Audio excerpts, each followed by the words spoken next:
Everybody, and welcome back to Flock's Nest Sports Podcast. As always, I am one of your hosts, Dallas, reppin' 52, Ray Lewis of the Baltimore Ravens. As always, we have Brendan repping 54, Bobby Wagner of the Seattle Seahawks.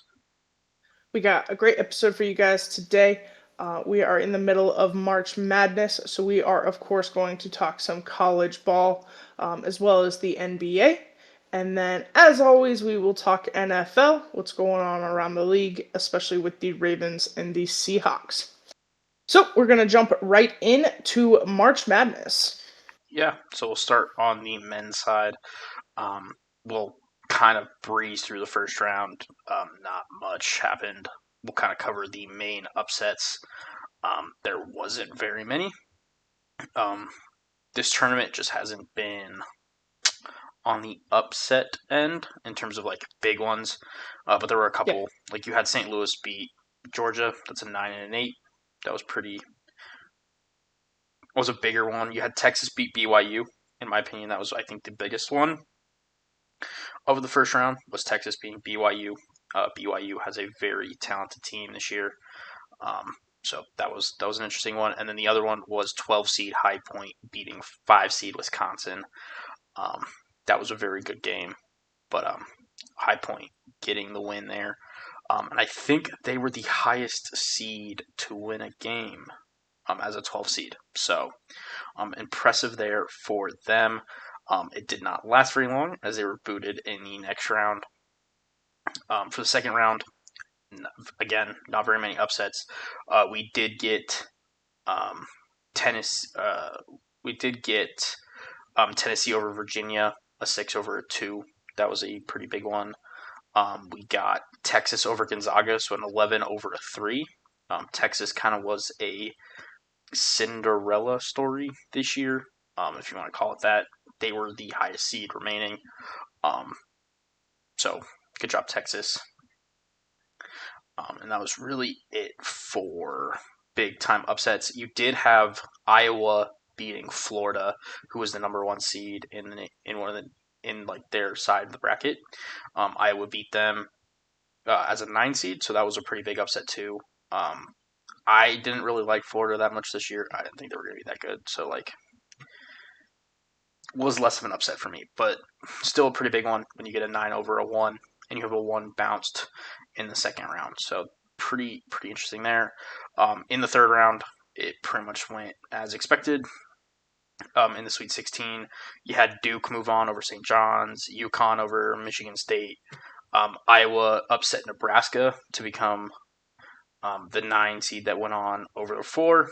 You had Illinois beat Houston, Arizona beat Arkansas, Purdue over Texas, Michigan over Alabama, and then Tennessee upset number 2 Iowa State. Now Iowa State did lose their best player in the first game, 4 minutes in.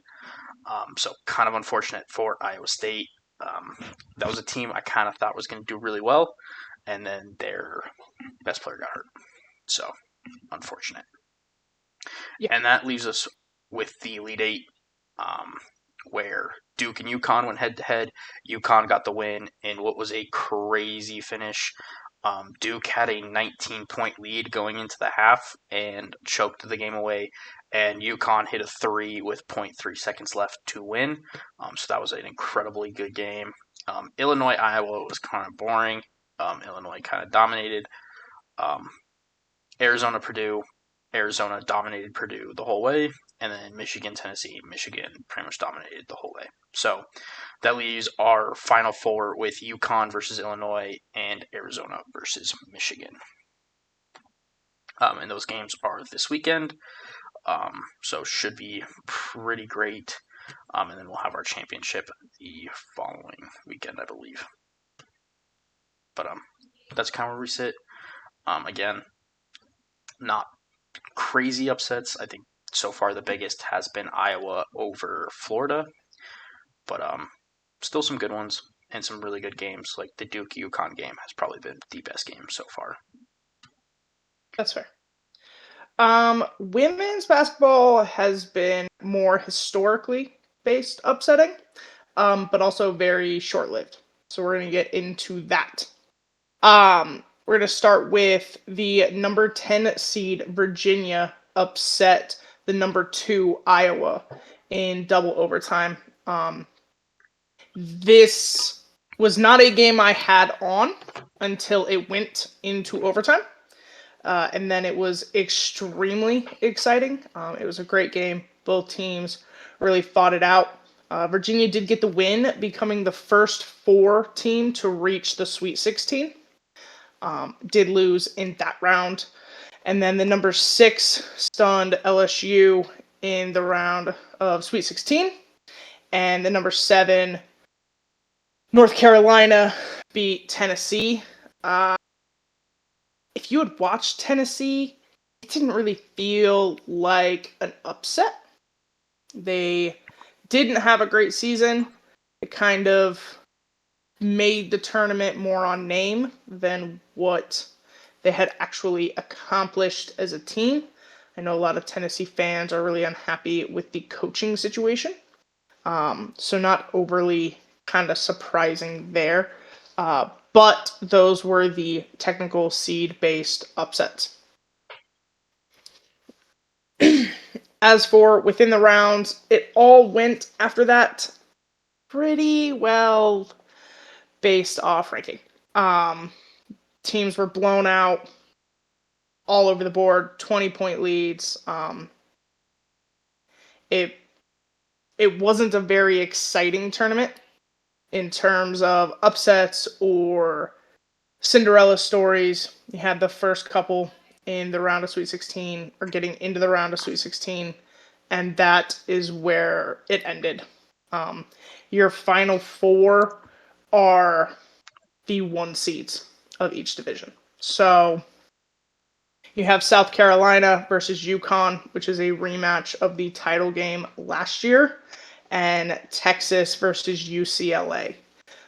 Both of those games are tomorrow. So we'll see if we have this video out before then.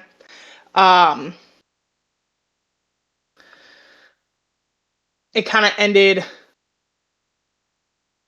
with who it was supposed to. As fun as the Cinderella stories, the upsets are, in March Madness, you see often your number 1 ranked teams win, and that's what happened. With all 4 of your final 4 being the 1 seed, I'm not surprised.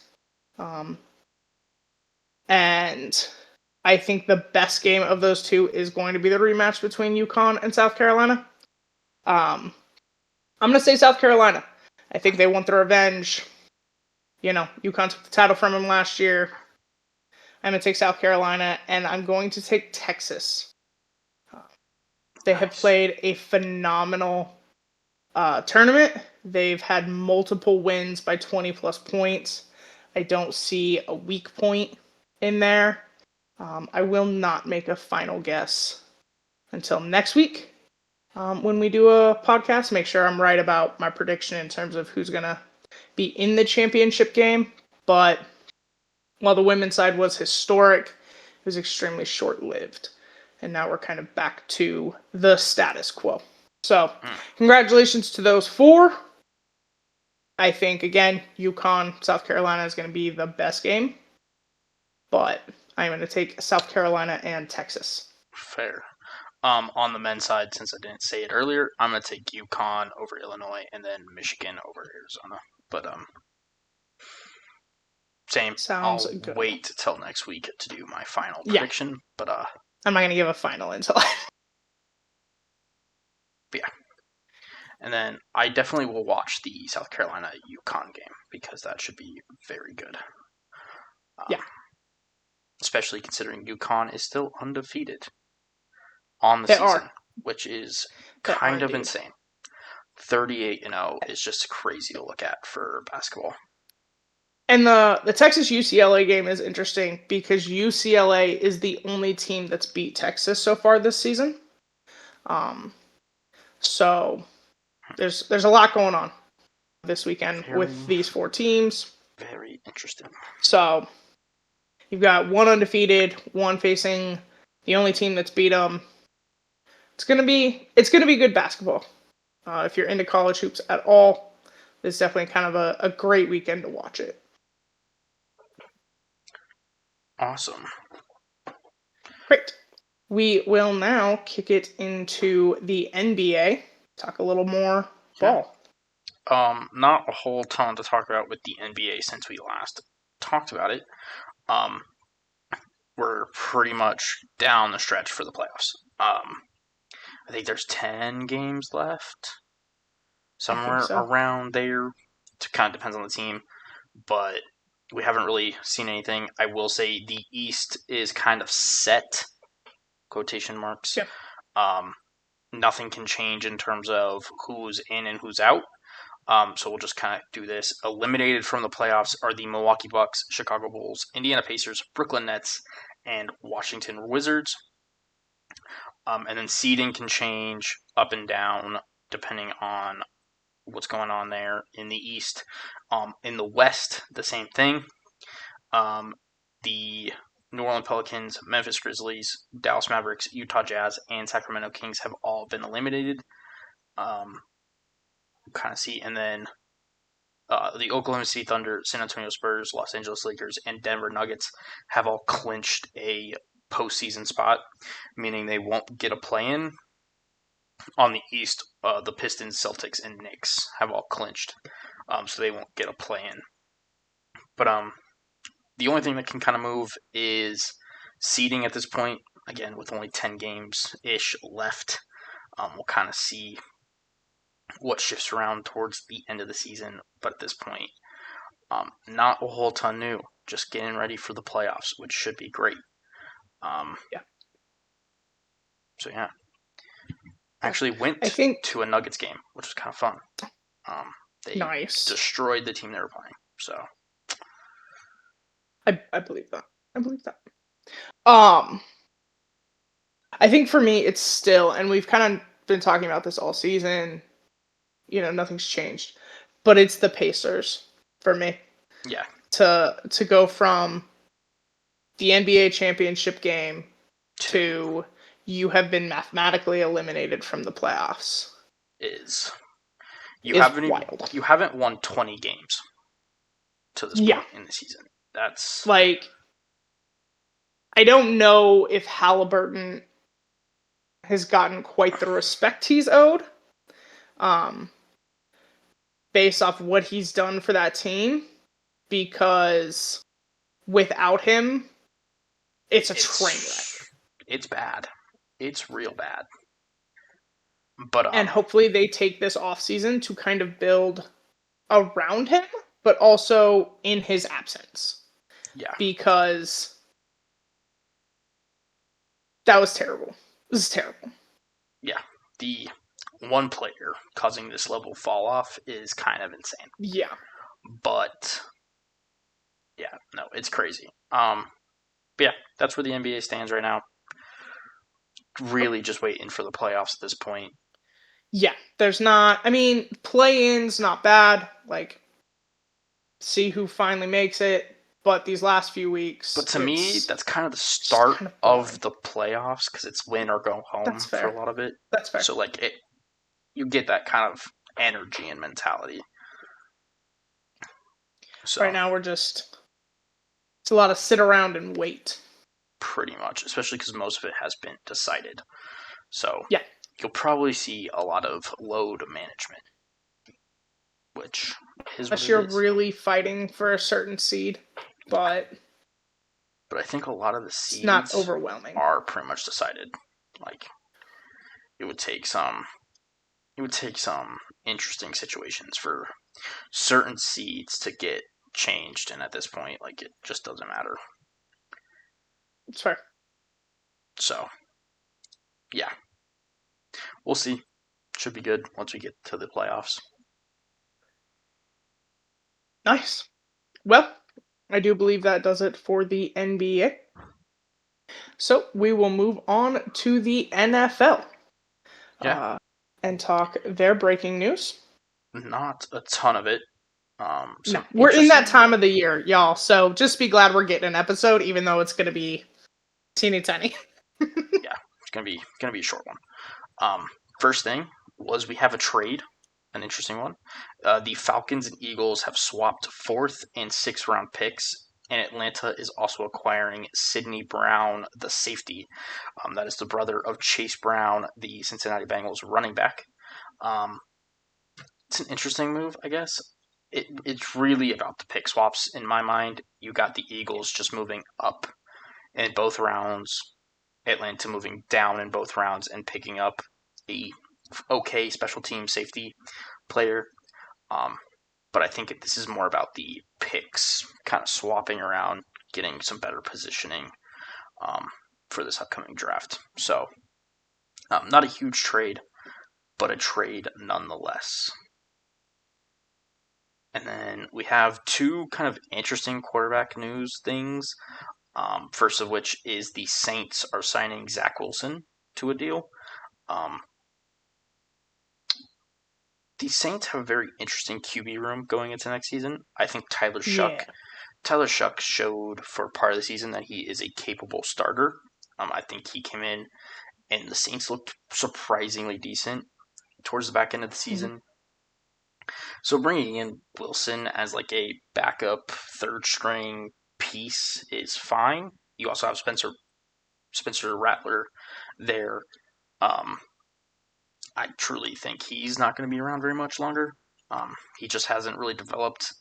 He was also like a fifth round pick, so but he hasn't really done anything, so I don't see that. So I think Wilson is a good backup, and that's probably what the Saints signed him for. So kind of an interesting move there. And then the really So, I kind of have a different opinion. Um, I'm a little confused by this. Um, I don't think he is a good backup, and the reason I say that is not to knock him as a person or even a football player.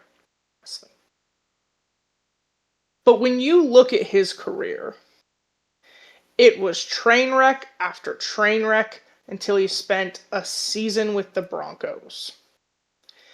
I would think if you want Tyler Shuck to be your starter, which I agree with you, I think the Saints proved, and he kind of proved he's earned at least to compete for it and have a leg up in that.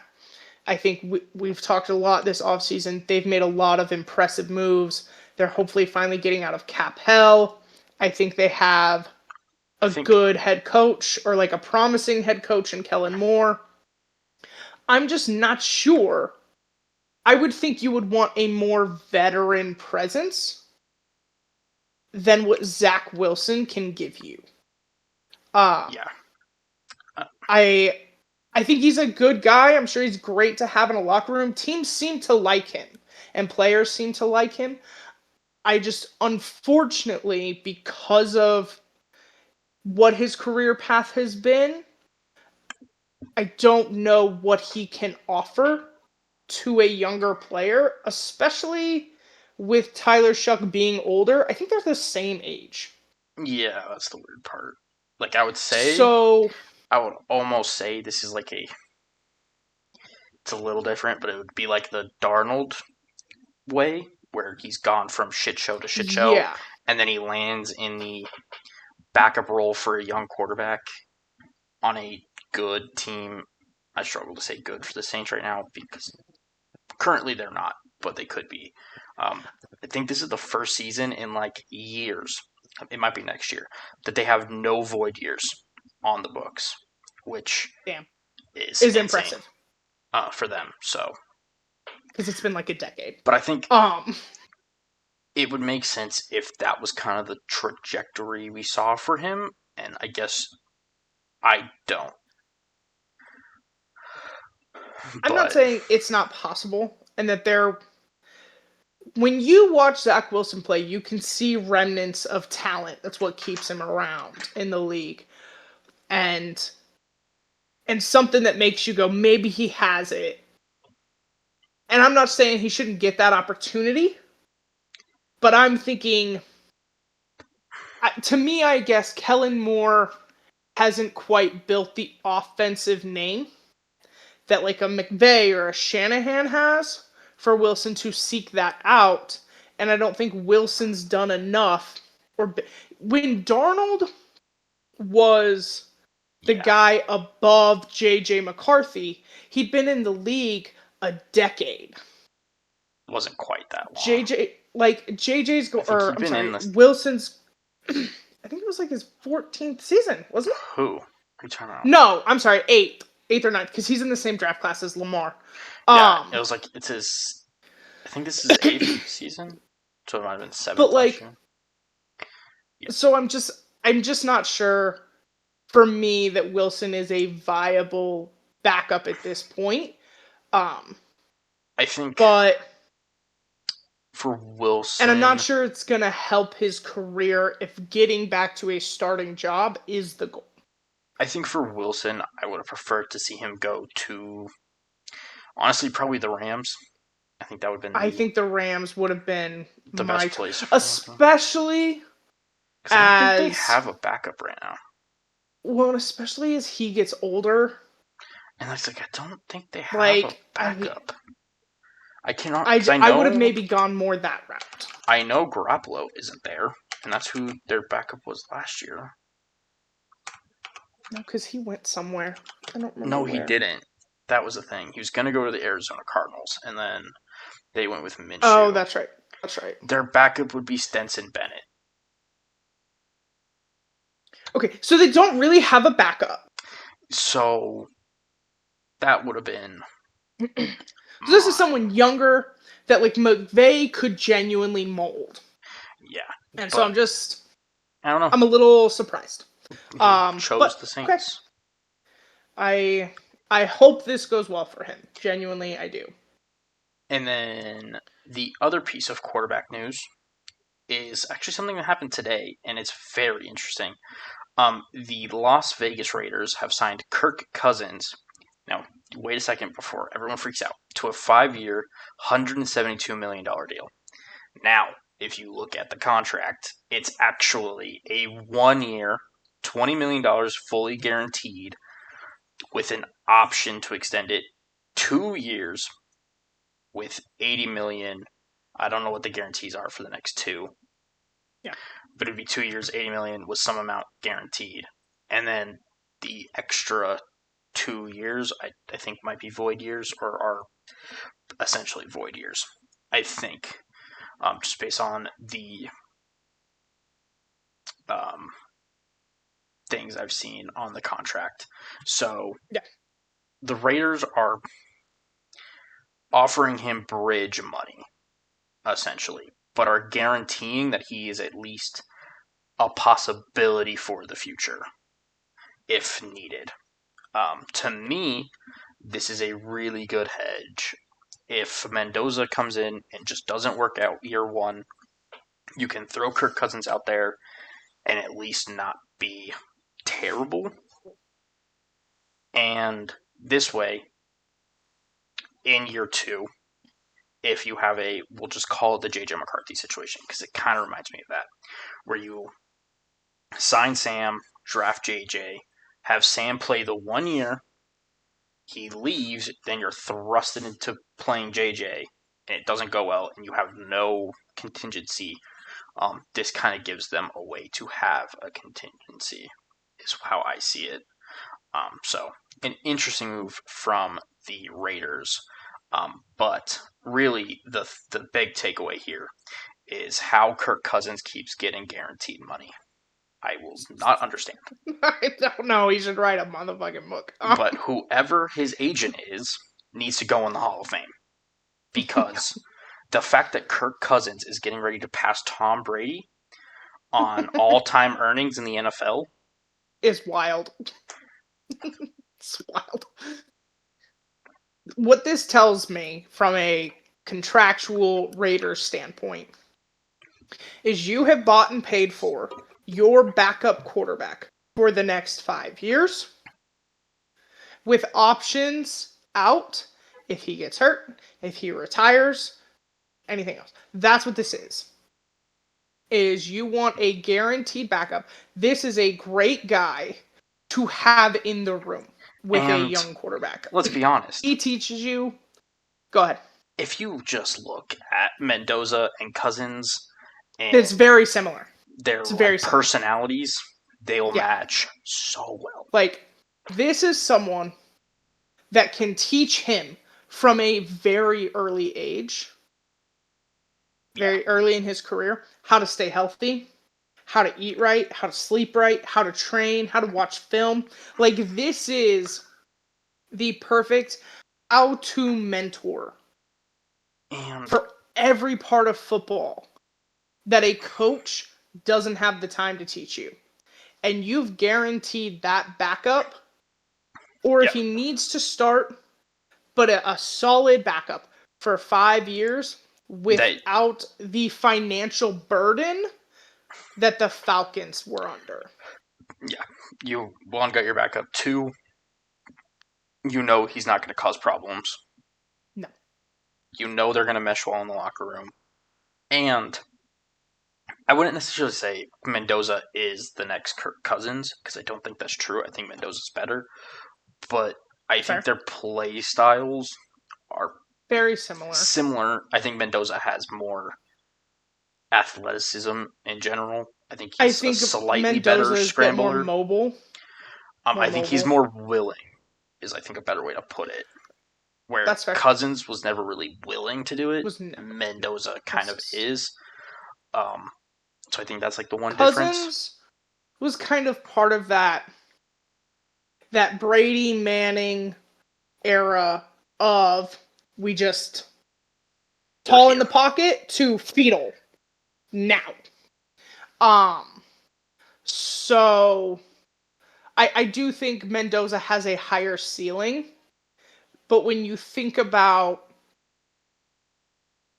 we've talked about in for a young quarterback, who would you want in that room with them?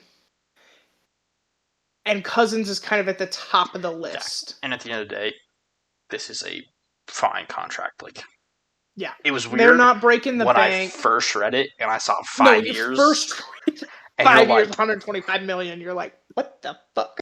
And then you get the context that it's really a 1-year deal that has options kicking down the road. Okay, you've set yourself up to now, like, you have him for a year.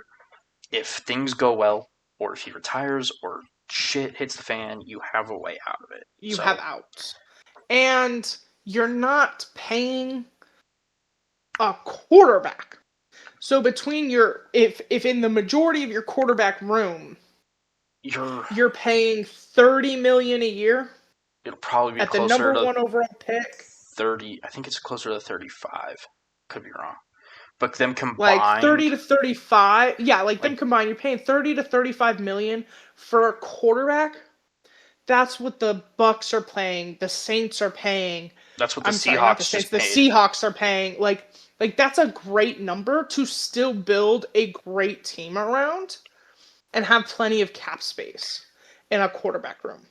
So, yeah, it's definitely an interesting move, but I think it's a very solid move for the Raiders. I think it's a solid move. I think it's very intelligent move. If Mendoza isn't ready to start week 1, yeah, and with Kirk Cousins, there's no expectations. There's no real pressure to start week 1. Like, Cousins has talent and is a solid quarterback. Has years of starting quarterback. Like, it's not like you're going to put him out there and he's going to be lost. So yeah, I think it's a great move. Definitely interesting. The last 2 things on the breaking news have both been retirings. First of which is Levante David announced his retirement after 14 seasons. Played all 14 with the Buccaneers at linebacker. Incredible player. One of the best linebackers of this generation. So, congrats to him on a Hall of Fame career. Yeah, definitely. I would be shocked if he's not a first ballot Hall of Famer. He is a phenomenal linebacker. He's kind of set the standard for this new age. He's fast. He's physical. At one point, he's a great player. When in his prime was great in pass coverage, kind of went downhill towards the end, but really because he got slower. Like, he just got naturally slower. Yeah. It's not his fault. It's just the reality. But I think as a fan of football, I will miss watching him on Sundays. Yeah, and it'll be interesting because he and Bobby, I think, came out in the same draft year. And I don't think he has a contract. So I wonder if we're going to see that next. But That's fair. just because I know they're actually really good friends, too. It's kind of. I believe that. I believe So that. I'm kind of curious to see what happens there. But the other retiring is corner Stephon Gilmore has announced his retirement. Um, obviously, he spent his better seasons with the Patriots, won a couple Super Bowls, 5-time Pro Bowler, great player, had a great career, pretty solid there. Yeah, again, Hall of Famer. He's been a great corner. He's someone that, a lot of defensive players watch film on and try to emulate. But you can tell he's gotten older. So I am not surprised by this decision. Yeah. And that's corners. They take a beating. And they take a beating. Once you lose that step, you're you pretty can't get much it back. done. Yeah. Like, unfortunately, only the very, very, very best can lose that step and still be elite. And probably not even elite, but still. Like, it was impressive. Yeah. Great career. So, congrats to both of them. Awesome. Well, if that does it for breaking news, we will move on to the Ravens. Very little to discuss. We're going to start with the one and only signing that they've made since we last saw y'all, which was they did officially sign center Danny Pinter, which I told y'all they had him out for a visit. So, there's that. And in case you were wondering if that meant they found a starter, Jesse Minter confirmed it does not. So, there's that. Yeah. One of them's going to start. It's just about. Yeah, someone's going to start. As for Lamar news or anything else, all we know is that he and Minter have been actively discussing the off-season plan. Whether or not that means Lamar will be present, I have no idea. And Minter declined to comment on whether or not he thought Lamar would be there. He just knows Lamar has helped him come up with a plan and some things that they're going to do, but don't know if that means Lamar will actually be there or not. So it's actually wildly unhelpful. Nice. As for a new contract, the only thing that has come up is Bisciotti released a statement thanking him for being willing to rework his contract so that they could sign other players and clear cap space. But we still await a true extension, and we await to see if Lamar will be at off-season programs. However, we have to get through the draft first. The Ravens still sit at the number 14 pick. Probably next week, hopefully. We'll kind of go through who we think and decide how we're going to handle the draft this year. The draft is 3 weeks away. Yeah, so we got some time, but not a lot. No. And there's not a lot going on in Baltimore, at least not that's public knowledge. So that's helpful. There's that. The only other piece of news as this happens, they released their international games, and then they'll release the teams that will play those international games, and then they'll release the full schedule. It was announced that the Ravens will play in Brazil this year. They will play the Dallas Cowboys. Week 3 of the season. So. Nice.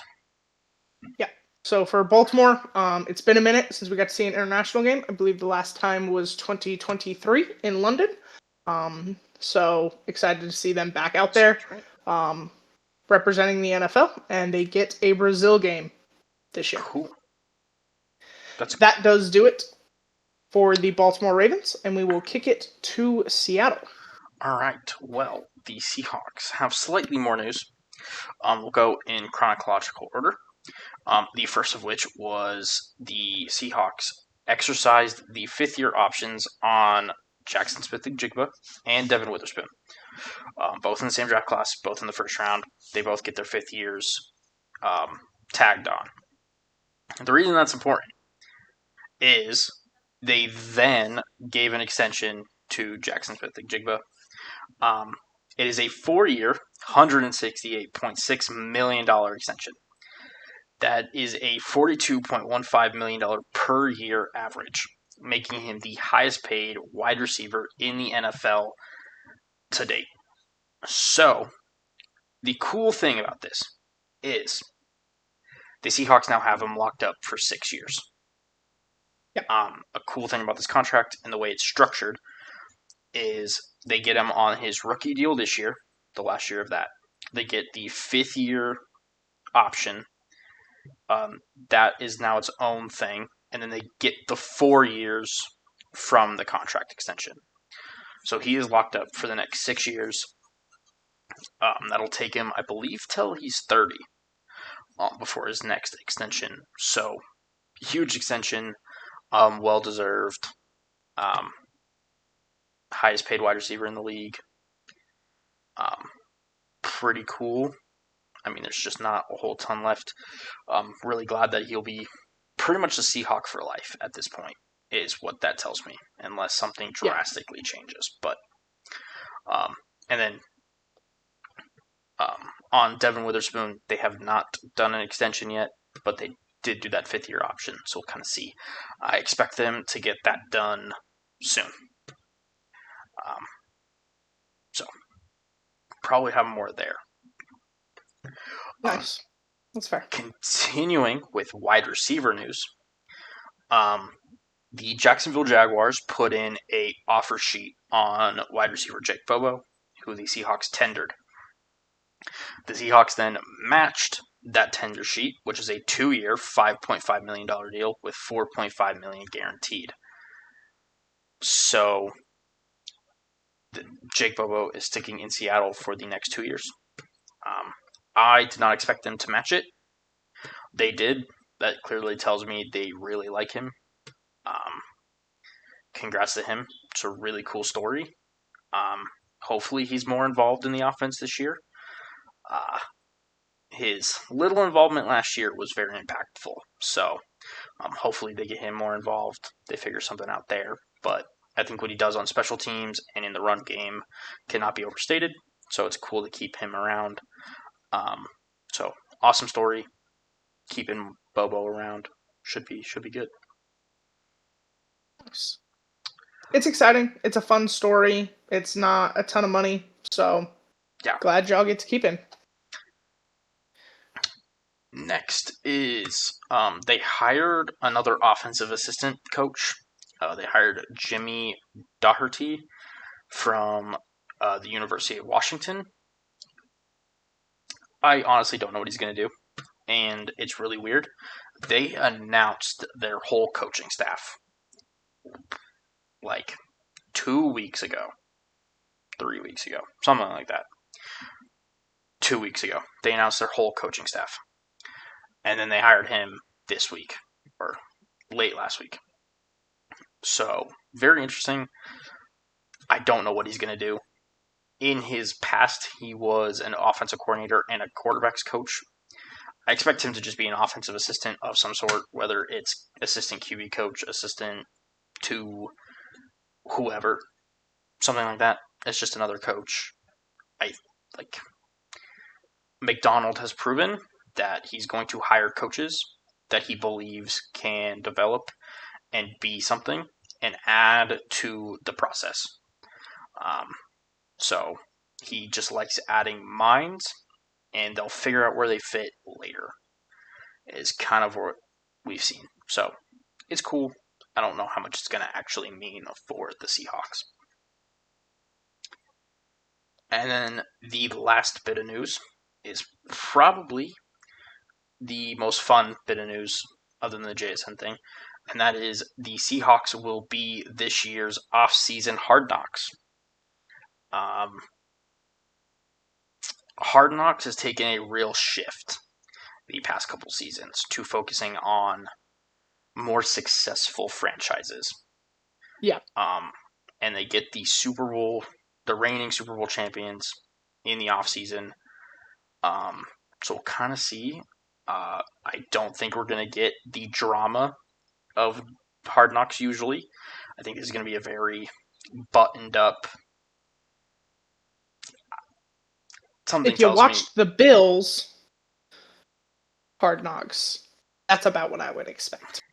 yeah, something tells me this is not going to be the most fun watch on the planet for people outside of the Seahawks fandom, but it's cool.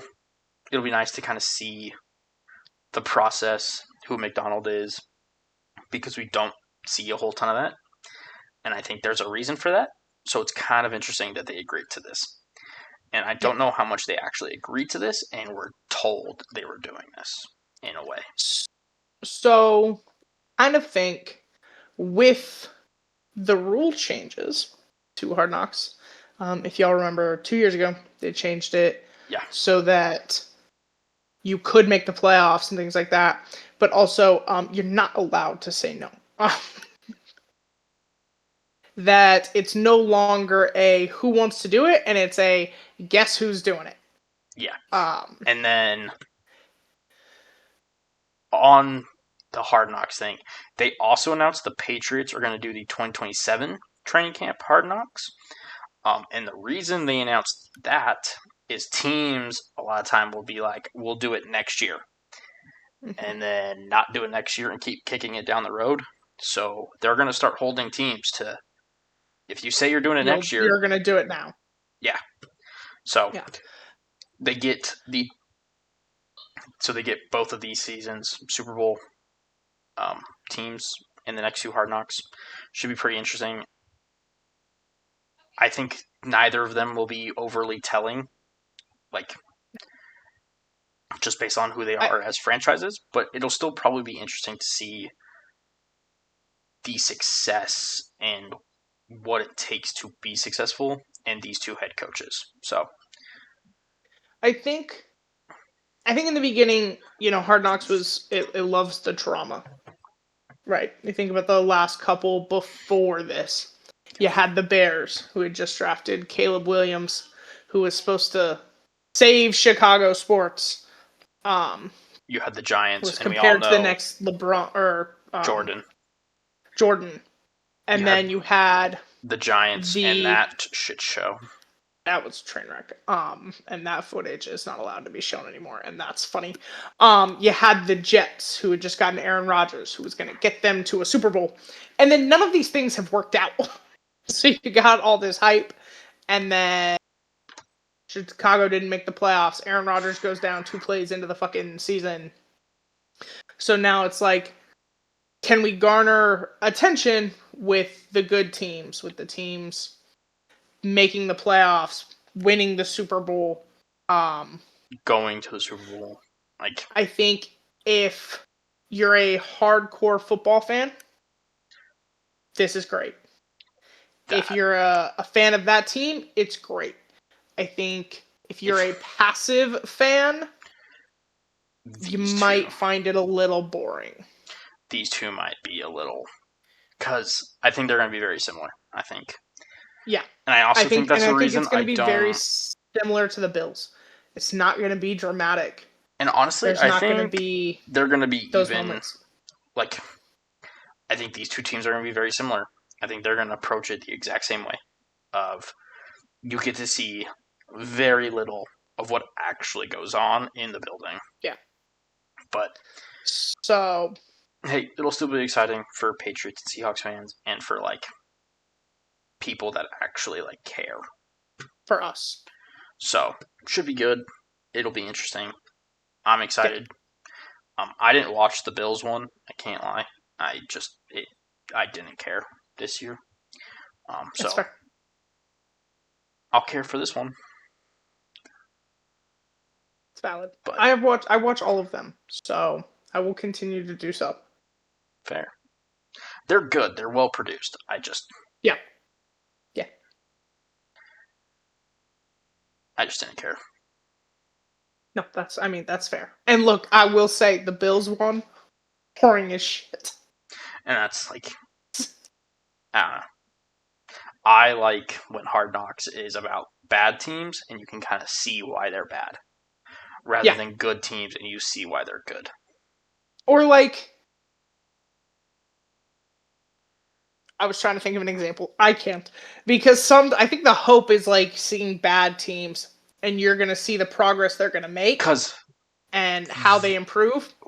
That has yet to happen, and I think it's clear that within was the the product. cool You're like, one. you're a bad team, and you're going to be a bad Because team. that was the Lions when the Lions did it. The They had Lions, just yeah. hired Campbell.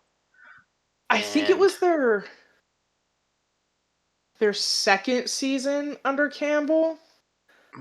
But still. So it wasn't quite when they had like their success, but you they could were see they were lifting. building to something.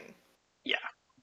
I think that's cool, is when you find a team that's like bad and that end up you're like you we can see the know building blocks. They're on the precipice of greatness. Rather than they're just not. Rather than like the Jets or on the other Like side. I think if you'd done the Bears this year, it could be interesting. That would have been great. But yeah. You had a new head coach, I think that would have been something. I think this could be an interesting year to do the Giants. But yeah, I don't know. Also known as the New York Ravens. But fair.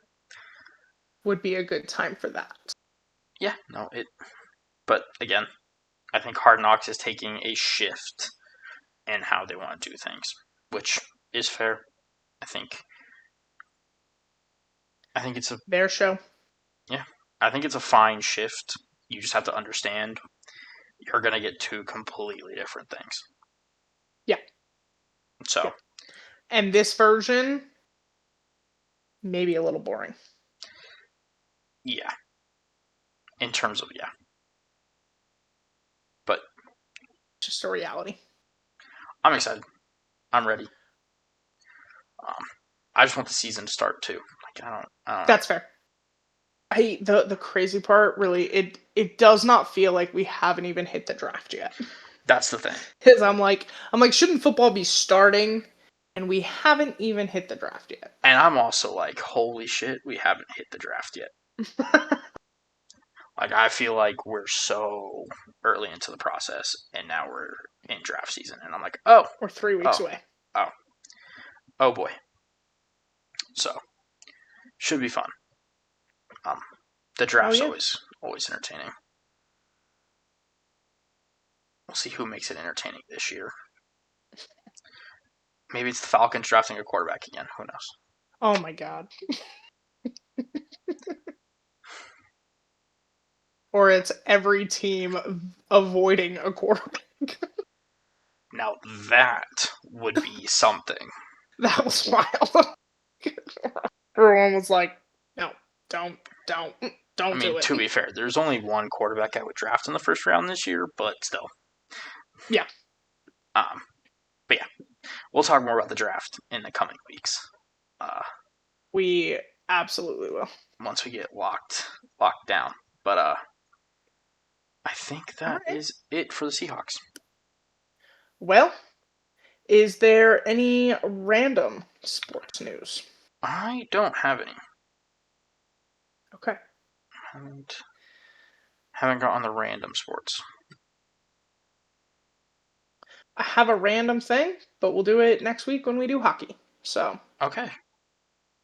Cool. Stay tuned for that, I guess. But other than that, it's just been hockey and basketball. I haven't. Yeah. With March Madness going on, March playoffs Madness around the corner. March Madness has dominated That's pretty much been it. Again, I went to the Nuggets game. That was fun.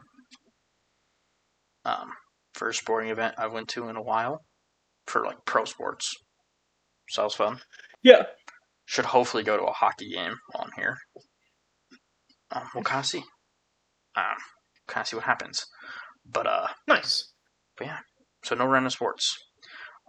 So I think that does it for us this week. It is a shorter episode. We do apologize, but we're just kind of in that dead We're in part that time. of just not a whole ton's going on. You have both NHL and NBA kind of coming down the stretch to their playoffs. Obviously, we do have March Madness, but that is a huge thing that we just don't get to Yeah. spend a whole ton of time on. And then the NFL is coming to the draft, but until then, we're just not going to have a whole ton. Yeah. So yeah, unfortunately, shorter episode, but she'll still be good. Make sure to like, subscribe, comment. With these shorter episodes, we do have more time for suggestions. So maybe let us know if you want to see anything. Happy Yeah. to um, dive into something else. But with all that being said, this has been Floxnet Sports Podcast, and I've been Brendan. And I've been Dallas. Thank you.